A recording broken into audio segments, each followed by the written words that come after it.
More than a month has passed since SDSU released a scathing report about the county's COVID-19 hotel program, and now the county is finally responding. Board of Supervisors Chair Nathan Fletcher broke his silence about the review at an unrelated news conference this past week. An iNewsSource has been following this story. Joining us now with more details, editor Mary Plummer. Thanks for being here, Mary. Good morning. Give us a little background first, why don't you, on the review's findings for people who aren't necessarily caught up with this. So San Diego State, as you mentioned, released this review back in August. The county paid $140,000 to the university to essentially conduct what was an independent audit of the program.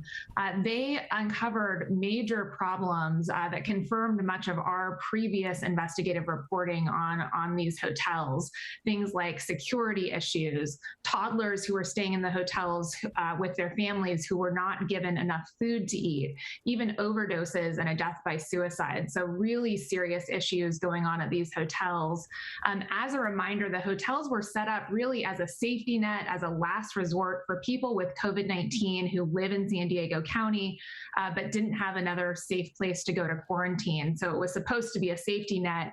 Unfortunately, for many people staying there, ended up really being a stressful, nightmarish situation. Mary, this was a big contract awarded to the company that's running it. Talk about how much money was involved, and then go ahead and tell us what Supervisor Nathan Fletcher had to say.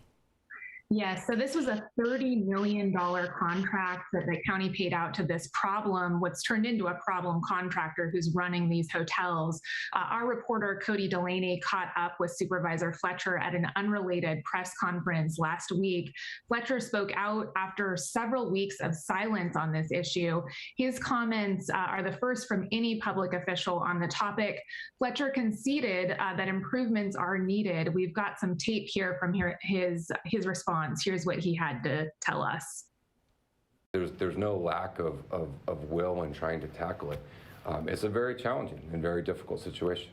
When you're confronting, again, you've got a global pandemic, you've got a critical shortage of available staffing. You have challenges of simultaneously that, along with everything else over the last 18 months we've had to confront. And I think we have to do a better job. And I acknowledge that, and I admit that, and we are reviewing the results of that report and trying to figure out everything we can possibly implement to do better.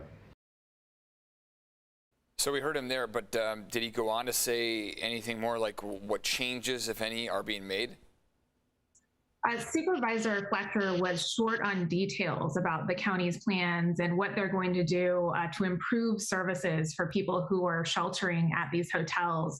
When we asked if the county is reconsidering this contract with the problem contractor who's been running these quarantine hotels, Fletcher said they are assessing every legal option, but didn't go into details. And as we talked about, big money at play here, $30 million contract that really has not played out the way that many hoped it would. People hoped this would be a resource for the community, something that would really help.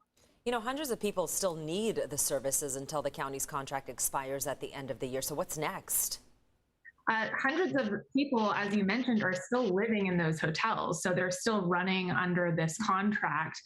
We've seen no indication that the major problems are being fixed. On one positive note, we have talked to some residents who say that interactions with staff are going a lot better. In the past, security guards had been harassing hotel guests. We've heard that the interactions with staff have improved a bit since our reporting brought some of these issues to light. But in terms of what happens with this contract, that's still up in the air. It goes through the end of December. Whether we see a change before then and what direction the county will take after that point is still up in the air at this moment.